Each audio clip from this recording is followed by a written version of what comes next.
ஹார்பிக்கில் நிறைய வேரியண்ட் இருக்குங்க. இந்த ரெண்டு வேரியண்ட்டுமே பார்த்தீங்கன்னா டாய்லெட் கிளீனர்ஸ் தான். இந்த ரெண்டுக்கும் என்ன வித்தியாசம், இதில் எது பெஸ்ட் அப்படின்னு இன்னைக்கு பதிவில் பார்க்கலாங்க.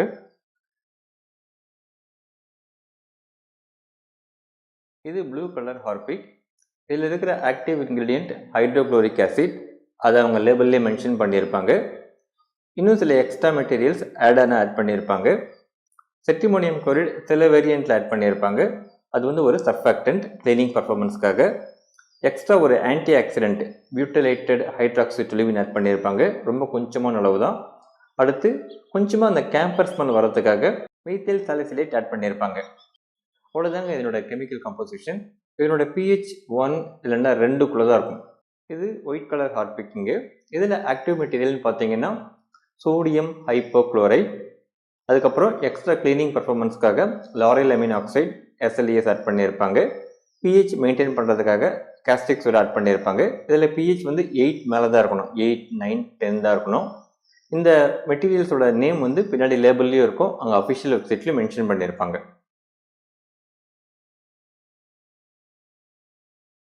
இது ஃபுல்லாக ஆசிடுங்க. இது வந்து முக்கியமாக 2 ரோல் ப்ளே பண்ணும். ஒன்று வந்து கிருமிகளை சாகடிக்கும், ஜெம்ஸ். அதாவது நம்ம கையில் கொஞ்சம் ஆசிட் பட்டால் என்ன ஆகுது, உடனே அந்த இடம் பேர்ன் ஆகிடுது இல்லையா இன்ஸ்டண்ட்டாக. அந்த மாதிரி இந்த ஆசிட் பட்ட உடனே கிருமிகள் செத்து போகும். அது ஒரு ரோல்.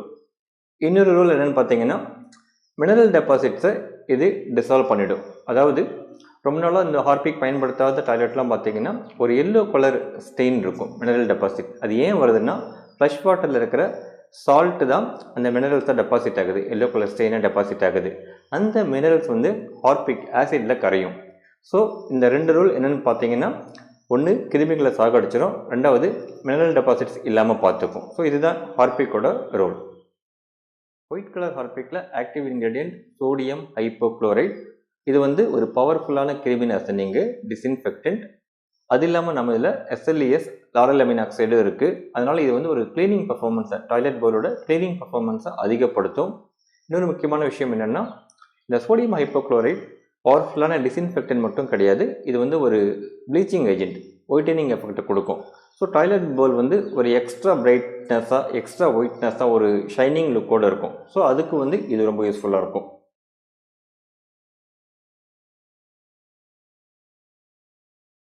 வீட்டு பர்பஸ்க்கு இது ஓகே தாங்க. இது வந்து கிருமி நாசினியாகவும், இதே சமயத்தில் மினரல் டெபாசிட்ஸ் இந்த எல்லோ கலர் ஸ்டெயின் இல்லாமலும் பார்த்துக்கும். இது வந்து ஒரு பவர்ஃபுல்லான டிஸ்இன்ஃபெக்டன்ட்டுங்க. அதனால் எங்கே அதிகமாக டிஸ்இன்ஃபெக்ஷன் பாசிபிலிட்டிஸ் இருக்கோ அங்கே பயன்படுத்தலாம். குறிப்பாக அந்த public toilet, school, college, hospitals, restaurants, இந்த ஷாப்பிங் மால்ஸ், இங்கெல்லாம் வந்து இன்ஃபெக்ஷன் அதிகமாக பாசிபிலிட்டிஸ் இருக்கும். ஸோ அந்த இடத்துல ஒரு பவர்ஃபுல்லான டிஸ்இன்ஃபெக்டன்ட் தேவைப்படும். ஸோ இதை பயன்படுத்தலாம். அது மட்டும் இல்லாமல் இது ப்ளீச்சிங் ஏஜென்ட்டுங்கிறதுனால இந்த டாய்லெட்ஸில் வந்து ஒரு எக்ஸ்ட்ரா ஒயிட்டனிங் எஃபெக்டோடு இருக்கும். ஸோ அந்த ஃபிசிக்கல் அப்பியரன்ஸ் நல்லாயிருக்கும். ஸோ இது வந்து ஒரு பப்ளிக் டாய்லெட்ஸில் ஒரு மேண்டேட்டரி. ஸோ பப்ளிக் டாய்லெட்ஸில் இதை யூஸ் படுத்தலாங்க.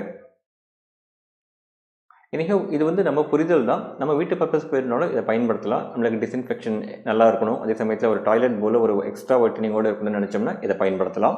இது வந்து எக்ஸ்ட்ரா ஒயிட்டனிங் கொடுக்காது, கிளீனிங் மட்டும் தான் இது கொடுக்கும். இது வந்து ப்ளீச்சிங் ஏஜென்ட் இதில் கிடையாது.